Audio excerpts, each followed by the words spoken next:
Bonjour, je suis Philippe Massoubre et bienvenue sur le blog expertcomptableenligne.fr. J'aimerais vous parler aujourd'hui des comptes courants d'associés et d'une possible utilisation de ceux-ci dans le cadre d'une activité un petit peu en dents de scie.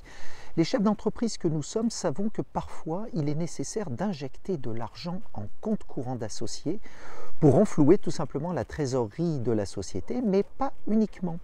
Ces comptes courants d'associés peuvent être utilisés aussi pour éviter que la société soit en perte. Si par exemple vous avez une société qui perd 30 000 euros lors d'un exercice et que vous avez par ailleurs 60 ou 80 000 euros de compte courant d'associés, vous pouvez en fait abandonner temporairement ce compte courant d'associés en rédigeant en fait une convention d'abandon de compte courant d'associés avec une clause de retour à meilleure fortune.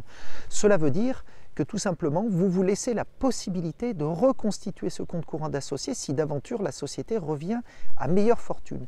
Et alors c'est plein d'intérêt de faire ça, il y a beaucoup de bonnes raisons de le faire. Pourquoi? Parce que plutôt que de laisser une société en perte et d'être obligé parfois de faire une assemblée générale de non-dissolution, c'est-à-dire qu'en fait la loi impose aux sociétés dont les capitaux propres deviennent inférieurs à la moitié du capital social, de faire une assemblée générale qui a pour but de décider la non-dissolution anticipée de la société. Cela est particulièrement négatif pour les sociétés car les banques sont au courant de cela et donc vous mettent dans un fichier spécial et dès lors vous empêche d'avoir les bons critères de solvabilité qui vous permettent d'acheter des marchandises et peut-être de faire des prêts.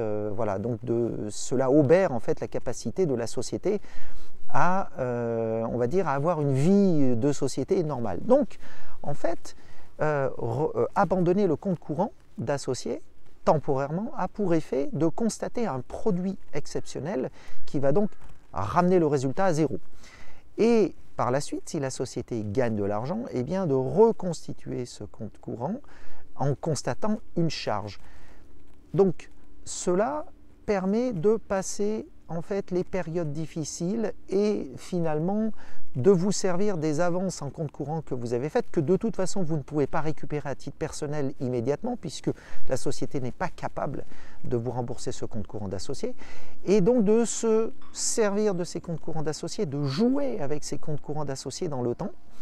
Alors bien sûr, il y a quelques précautions juridiques à prendre. Il faut approuver ces abandons de comptes courants d'associés et ces reconstitutions de comptes courants d'associés par assemblée générale dans le cadre de conventions réglementées. La loi l'exige, mais si vous respectez ce formalisme, eh bien, en fait, votre société va pouvoir présenter des bilans positifs, même en période de difficulté. Alors bien sûr, les interlocuteurs ne sont pas dupes, ils voient bien dans vos comptes qu'il y a soit des produits exceptionnels, soit des charges exceptionnelles, mais néanmoins le résultat est que vous n'êtes pas obligé de passer dans les affiches et publier, on va dire, les minutes, on va dire, d'une assemblée constatant la non-dissolution anticipée de votre société.